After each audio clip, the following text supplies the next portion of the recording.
রব্বুল আলামিন বলেন, وَقَضَى رَبُّكَ أَلَّا تَعْبُدُوا إِلَّا إِيَّاهُ وَبِالْوَالِدَيْنِ إِحْسَانًا।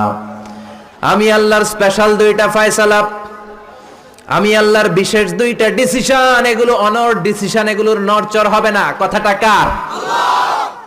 প্রথম ডিসিশন হলো আল্লাহ তা'বুদু ইল্লা ইয়্যা, তার মানে আল্লাহর দুইটা স্পেশাল ডিসিশনের প্রথম ডিসিশন, ইবাদতের মালিক হলেন একজন, তিনি কে? আল্লাহ। ইবাদত যাকে করা হয়, আল্লাযী ইউবাদ, তাকে বলে মা'বুদ। যার ইবাদত হয় তাকে আরবিতে কি বলে? আমাদের মা'বুদ একজন, তিনি কে? আল্লাহ। তাহলে আল্লাহর এই প্রথম ফয়সালার সাথে সবাই একমত? কোনো দ্বিমত নাই। এরপর আল্লাহ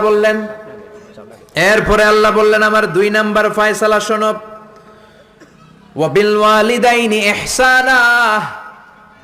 ইবাদত হবে আল্লাহর, ইহসান হবে মাতা পিতার। দ্বিতীয় নাম্বার ফয়সালা হলো ওয়াবিল ওয়ালিদাইনি ইহসানা, মাতা পিতার সাথে ইহসান করো। কার কথা? আল্লাহ। ইহসান মানে ভালো আচরণ, ইহসান মানে সদাচরণ, ইহসান মানে খেদমত, ইহসান মানে মা বাবার কাছে দোয়া চাওয়া, ইহসান মানে নিজের ক্ষমতা মা বাবার পায়ের সামনে বিছিয়ে দেয়া, ইহসান মানে রহমতের চাদর মায়ের পায়ের সামনে বিছিয়ে দেয়া। জোরে বলেন ঠিক কিনা?